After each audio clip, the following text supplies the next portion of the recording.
minutes until I gotta go, so I told that girl I'm gonna slaughter it. 岩ちゃん、あららごめん。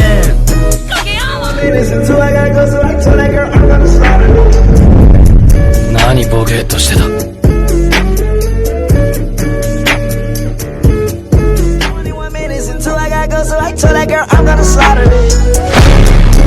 リートの方々がびっくりしちゃってかわいそうじゃないですか。